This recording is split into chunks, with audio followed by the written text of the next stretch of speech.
Ажырашкан аялга кыргызда кандай карашат? Биринчиден, ишенимсиз, сабырсыз, туруксуз, балдар үчүн жашабады, сүйүктүүсүн жашабады, өзүнүн тиричилигине көчөдө аракет кылганда жашап кетмек деп бир ишенимсиз көз карашта карашат да. Негизи ажырашкан аял ким деген учурда бул жеңилүүчү дагы эмес, жеңүүчү дагы эмес.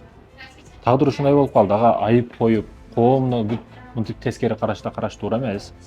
Ар дайым бакыт көзү менен караш керек. Ал дагы бактылуу болгонго ылайыктуу, татыктуу. Эркек аял ажыраштыбы, эркек күнөөсүз, сонун супермен, бул жерде аял балдар үчүн жашашың керек эле, мындай болду. Ошондой маселелер мынтип айтып отуруп өтө чочуйсуң бир жагынан. Семья башка семьяларга таасир берип калбасын деп. Бир жагынан ойлоносуң да киши.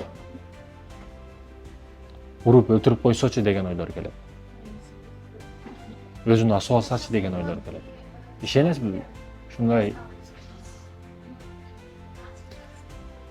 Ушундай чалуулар болот.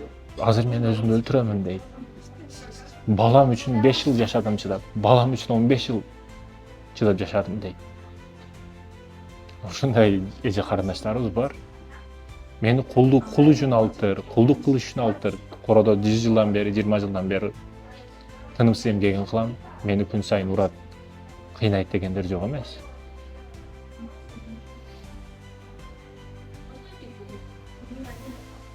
Баягы балдары менен чыдабады, ажырашып кетти, башка.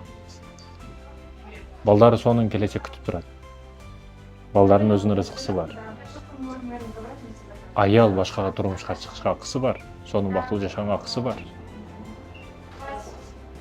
Сөзсүз кулагы кесилиши шарт эмес. Сөзсүз бир жерде бирдеке болуш шарт эмес. Эркекечи? Эркек сонун, кайра эле бойдок айланат, башка сөйлөнүп кете берет. Ажырашкан аял өтө кыйын. Кыргыздын аялдары негизи кыйын, чындыгында кыйын. Ажырашып кетсе дагы тырмышып, тирүүлүк кылып, керек болсо талаага чыгып, картошка эгип болсо дагы балдарын багып эртеп кетет да. Башка жерде болсочу, Европага, башка жерге салыштырып көрсөңүз, балдар үйгө тапшырып коет, өзү жеңил жашоого кирип кетет. Күндө ар ким менен төшөгүн алмаштырып, жыргап, көрүнгөн кафе, ресторан, түнкү клуб жыргап жашап жүрө берет. Биздечи намустуу, ажырашып кетти, эл мындай дебесин деген ойду дагы катуу кармап, таза жашайт. Бирөөгө мынтип сен мындайсың же андайсың деп туура эмес нерселерди айтуудан мурда өзүбүздү бир катар карап алышыбыз керек да.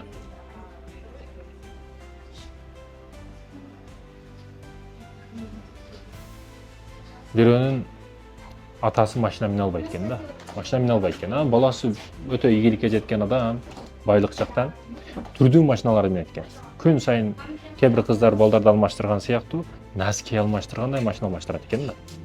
Атаңа бербейсиң, атаңды талаада калтырып, өзүң жыргап машинада минип жүрөсүң деп баласына айтса, адамдар айтып атат ошентип, мен жеткирип коюп атам десе, мен сизге дагы жеткирип коеюн, сиз тууралуу дагы ошо адамдар сүйлөп атат дейт экен да. Ошондой эле баягы адам жер карап кетип калыптыр да. Неге десе, көрсө анын 2 кызы ажырашып кайра келген экен да. Жеткиликтүү болду деп ойлойм экен иштер.